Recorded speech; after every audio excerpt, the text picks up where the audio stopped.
RTV app వార్తల్ని క్షణాల్లో చదివే అవకాశం ఉంటుంది. ఒక న్యూస్ పేపర్, ఒక టెలివిజన్ ఛానల్ మీ చేతుల్లో ఎప్పుడు ఉంటాయి. కార్యక్రమాలు అనేటువంటివి రోజు రోజుకు పెరిగిపోతున్నటువంటి ఒక పరిస్థితి అనేటువంటిది ఉన్నది. రైతులకి రుణాలు ఇవ్వకుండా మధ్య దళారీలు ఎవరైతే పైరో చేస్తుండ్రో పైరో చేసినటువంటి వాళ్ళకి మాత్రమే లోన్లు ఇవ్వటం అనేటువంటిది జరుగుతున్నది.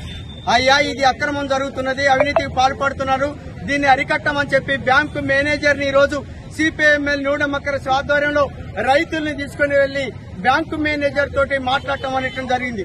మాట్లాడుతుంటే దానికి సరైనటువంటి ఒక సమాధానం చెప్పకుండా అవినీతికి పాల్పడేటువంటి మధ్య దళారులు ఎవరుండ్రో నాకు పేర్లు రాసియమనేటువంటి అంటున్నాడు. అయ్యా, పేర్లు రాసియాల్సినటువంటి అవసరం లేదు, నీకు తెలుసు కదా, దానికి సంబంధించినటువంటి వివరాలు మీకు తెలుసు, వాటిని చర్యలు తీసుకోమంటే చర్యలు తీసుకోవాల్సిన అవసరం లేదు, నువ్వు బయటికి వెళ్ళనట్టు చెప్పి రైతుల పైన ఇవాళ దౌర్జన్యానికి దిగినటువంటి ఒక పరిస్థితి అనేటువంటిది ఉన్నది. అందుకోసం ఇట్లాంటి దాడులకి దౌర్జన్యాలకి ఒక బ్యాంకు మేనేజర్ గా ఉండి పాల్పడటం అనేటువంటి ఒక తీవ్రమైనటువంటి విషయంగా మేము భావిస్తున్నాం. దీన్ని తీవ్రంగా ఖండిస్తున్నాం.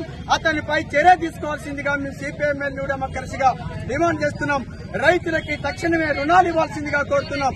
ఈ విషయం పైన మేము ప్రభుత్వ అధికారాన్ని ముఖ్యంగా కలెక్టర్ గారిని మంత్రులని కలిసి రిప్రజెంట్ చేస్తాం.